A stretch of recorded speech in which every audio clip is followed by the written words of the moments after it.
दापोली शहरातील हिलटॉप येथील नाईक रेसिडेन्सी या रहिवासी भागात अनियंत्रित डोंगर खोदकामामुळे पिण्याच्या पाण्याच्या विहिरीत चिखल आणि माती गेल्यानं पाण्याचे जलसंकट पावसाळ्यात निर्माण झालं। डोंगराळ भागात अनियंत्रित खोदकाम सुरू असल्याचा फटका या रहिवाशांना सोसावा लागतो। डोंगर उतारावरून येणारं चिखल मिश्रित पाणी वाहून जाण्यासाठी खोदकाम करण्यात आलं नसल्यानं थेट चिखल विहिरीत येऊन पाणी दूषित झालं। तसंच मोठ्या प्रमाणात चिखल आणि माती इमारतीच्या पार्किंगमध्ये आले, यामुळे इमारतीतील रहिवाशांना सुरक्षिततेचा प्रश्न निर्माण झाला।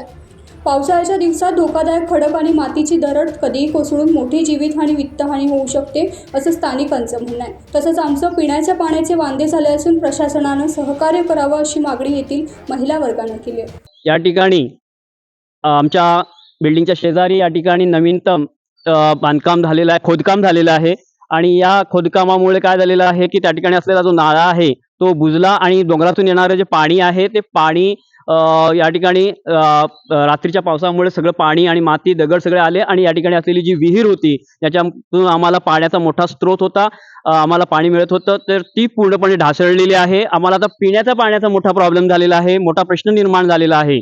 तरी संबंधित अधिकाऱ्यांना मी अशी विनंती करतो की ताबडतोब या ठिकाणी या प्रश्नाकडे आमच्या लक्ष द्यावं आणि आमचा जो प्रश्न आहे तो सुधारण्याचा प्रयत्न ताबडतोब करण्यात यावा। हा नवीन खोदकाम केलेला आहे।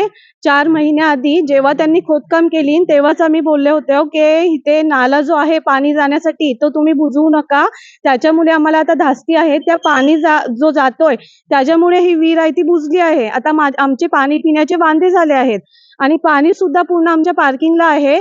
तेव्हा संबंधित अधिकाऱ्यांनी आम्हाला ह्याची नोंद घ्यावी आणि आमच्या बिल्डिंगला पुढे मोठा धोका आहे।